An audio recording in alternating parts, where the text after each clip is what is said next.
T-72 अजेय भारत के अपने नाम की ही तरह इन गोलों की गूंज देखिए आपको कितनी इन पहाड़ों के भीतर से सुनाई दी है। ये स्वदेशी गूंज है। जो हमारा एम्यूनिशन है वो भी इंडिजिनस है और T-72 अजेय जो है वो भी मेक इन इंडिया का बेहतरीन नमूना। हाँ, अर्जित जरूर रूस से किए गए थे, लेकिन आज हमारी जरूरतों के हिसाब से ये यहां पर तैनात हैं, मुस्तैद हैं। पहाड़ी क्षेत्र में बेधड़क दौड़ता ये T-72 निश्चित करता है कि भारत हर रणभूमि में अजेय रहे। धरती पर धड़धड़ाते भारतीय टैंकों ने जब भी मैदान की तरफ कूच किया, दुश्मन मैदान से नहीं दुनिया से कूच कर गया। ऐसी ही जंगों का गवाह है हमारी सेना का अभिन्न अंग T-72 अजेय, जो कि नॉर्थ सिक्किम की दुर्गम ऊंचाइयों पर तैनात है। इस ऑल्टीट्यूड पर आर्मर्ड का जब डिप्लॉयमेंट होता है तो वो कितना अहम होता है? देखिए, जिन ऑल्टीट्यूड पर हम खड़े हैं, ऐसे में टैंक की मौजूदगी ही अपने आप में एक कॉन्फिडेंस पैदा करती है। टैंक एक वर्सेटाइल वेपन सिस्टम है जो कि सिर्फ अपनी सीमाओं की रक्षा के लिए नहीं बल्कि ऑफेंसिव एक्शन के लिए भी इस्तेमाल किया जा सकता है।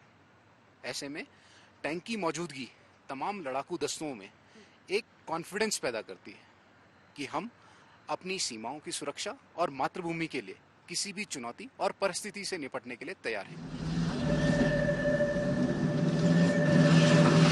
हाई ऑल्टीट्यूड इलाके में आर्मर्ड की भूमिका बड़ी है। यहाँ हल्के उन्नत टैंकों की आवश्यकता को T-72 बखूबी पूरी करता है।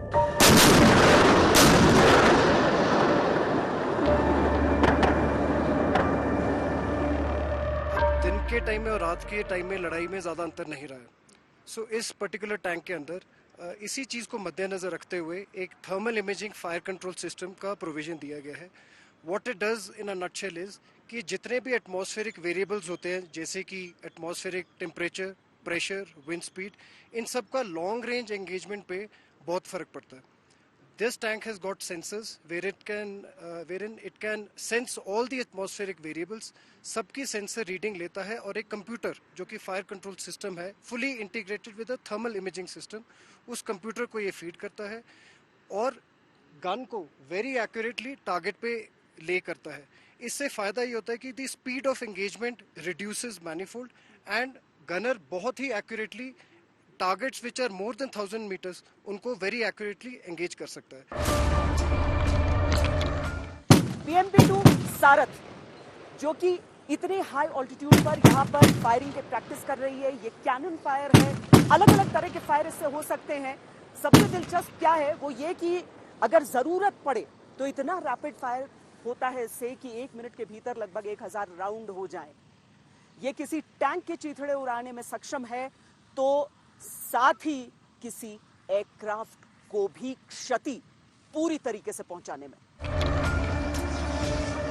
BMP-2 सारथ दुनिया के सर्वश्रेष्ठ इन्फेंट्री कॉम्बैट व्हीकल में से एक है। यह अत्याधुनिक हथियार प्रणाली से लैस है।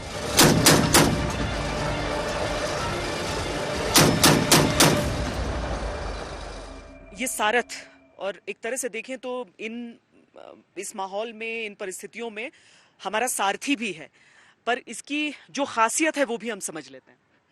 जी हाँ, सिक्किम के इस हाई एल्टीट्यूड वाले एरिया में जहाँ पर ऑल्टीट्यूड 15,000 से 18,000 फीट है और टेम्परेचर यहाँ सब जीरो चला जाता है, -20 to -40 चला जाता है। इन हालातों में ये तैनात है मैकेनाइज इन्फेंट्री के साथ, इन्फेंट्री कॉम्बैट व्हीकल जिसे हम सारथ भी कहते हैं। इसकी मारक क्षमता को देखें तो आप इसमें ये लैस एक ATGM से जो कि किसी भी दुश्मन के टैंक को कारगर दूरी पर बर्बाद कर सकता है, एक 30 mm कैनन के साथ जो कि भी किसी भी बख्तरबंद गाड़ी, बंकर या फिर हवाई टारगेट के खिलाफ बहुत ही कारगर वेपन है। और आप देख सकते हैं इसी के साथ एक मीडियम मशीन गन भी है। इस तरह के इलाके में तेजी से एक जगह से दूसरी जगह जाने की क्षमता हो या फिर लहरों को पार करने की शक्ति, सारथ जिसे जीत का रथ भी कहा जाता है, वो हर चीज में सक्षम है। अभी जैसे कि आप सारथ पर सवार हैं, ये एक मैकेनाइज्ड इन्फेंट्री का इक्विपमेंट है, इन्फेंट्री कॉम्बैट व्हीकल है। ये दोनों काम करता है मैकेनाइज्ड ऑपरेशंस में और साथ साथ पैदल ऑपरेशंस में। तो हम इस इक्विपमेंट में इस ICV की मेंटेनेंस के साथ साथ इसके पीछे जो लैंडिंग कंपार्टमेंट में सवार 7 इन्फेंट्रीमैन हैं, उनके भी ट्रेनिंग करते हैं। तो ये 2 पहलू आ जाते हैं जहां पर हमें एक तो मैकेनाइज्ड वॉरफेयर के लिए भी तैयारी ट्रेनिंग करनी पड़ती है और साथ साथ जो पैदल सेना के ऑपरेशन है, इन्फेंट्री सेना के ऑपरेशन है, उसमें भी कारगर साबित होने के लिए इनको स्पेशलाइज्ड ट्रेनिंग देनी पड़ती है। दिन हो या रात, सारथ की क्षमताएं उसे अभेद बनाती हैं। पर सुपर हाई ऑल्टीट्यूड में भारतीय सेना की शक्ति बढ़ाते उपकरणों की सूची लंबी है। ये क्षेत्र कई चुनौतियों से भरा है। ऊबड़ खाबड़ इलाके के कारण गाड़ियों की रफ्तार पर असर, 15,000 फीट से अधिक की ऊंचाई के कारण दौड़ भाग पर असर। ऐसे में ये छोटी सी एटीवी बड़े बड़ों पर भारी है। पिछले साल सितंबर में ही इस क्षेत्र की जरूरतों को देखते हुए इन एटीवीज को यहाँ पर डिप्लॉय किया गया है। क्या फायदे होते हैं इन एटीवीज के? एटीवी को मेन इंडियन आर्मी में इंडक्ट करने का जो रीज़न है, कोई भी एक छोटी टुकड़ी किसी खराब मौसम या ऐसे टेरेन में जहां हवा काफ़ी तेज़ हो और काफ़ी स्टीप माउंटेन्स हो, उस जगह में ट्रूप्स को इंडक्ट करने में काफ़ी सहायतामंद और अच्छी साबित हुई है। इसके अलावा कोई भी आक्रामक ऑपरेशन कोई एक स्मॉल टीम्स करती है तो उसमें एटीवी ट्रूप्स को और हैवी स्टोर्स को फॉरवर्ड एरिया में जल्दी से जल्दी पहुंचाने का काम करती है। कितनी संख्या में ट्रूप्स इसमें सवार हो सकते हैं? इसमें टोटल 4 ट्रूप्स सवार हो पाते हैं, पर हमारी ऑपरेशनल क्षमता को बढ़ाने के लिए हमने इसको मॉडिफाई किया है और इसमें 2 बकेट सीट्स लगाई हैं, जिसकी वजह से इसमें टोटल 6 इंडिविजुअल्स बैठ सकते हैं। तो अगर हम इस पूरे एरिया को देखें, ऑक्सीजन की कमी, लो ऑक्सीजन जोन है ये।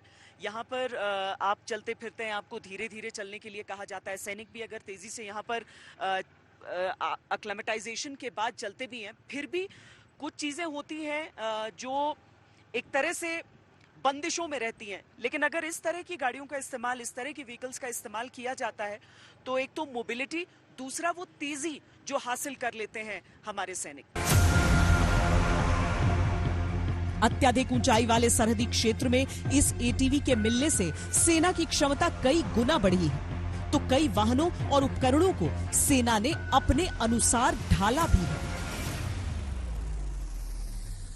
आधुनिक भारतीय सेना की अलग अलग तस्वीरें हम आपको दिखा रहे हैं। अब एक बेहद विशेष दस्ता आपको दिखाते हैं, क्योंकि जब भी एक मैक फॉर्मेशन लड़ाई में आगे की ओर जाती है तो उसमें जो सबसे आगे, यानी टैंकों से भी आगे जो दस्ता रहता है, वो ये है रेकी दस्ता। मैग्नाइज इन्फेंट्री के अंदर किसी स्पेशल मिशन को अंजाम देने के लिए हमको एक स्पेशल ट्रेन टुकड़ी की जरूरत पड़ती है।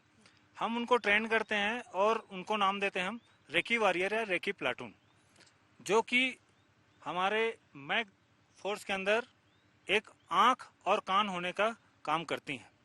आप देख सकते हैं आपके सामने यह एक जिप्सी के अंदर मॉडिफाइड किया गया है एक आधुनिक उपकरण, जैसे कि बीएफएसआर, जो कि दुश्मन के दूर से दूर सर्वेलेंस कर सकते हैं। उसके साथ ही हमारे पास ड्रोन आप देख सकते हैं ऊपर उड़ रहा है। इसके अलावा दुश्मन के टैंक को बर्बाद करने के लिए हमारे पास है एंटी टैंक गाइडेड मिसाइल, और दुश्मन के इन्फेंट्री ग्रुप के खिलाफ कारगर फायर डालने के लिए हमारे पास है मीडियम मशीन गन। यानी अपने आप में एक भरपूर इंडिपेंडेंट दस्ता है। जी, आप अगर एक शब्द में बोलें तो ये मैग्नाइज इन्फेंट्री के लिए एक किलिंग मशीन का काम करती है।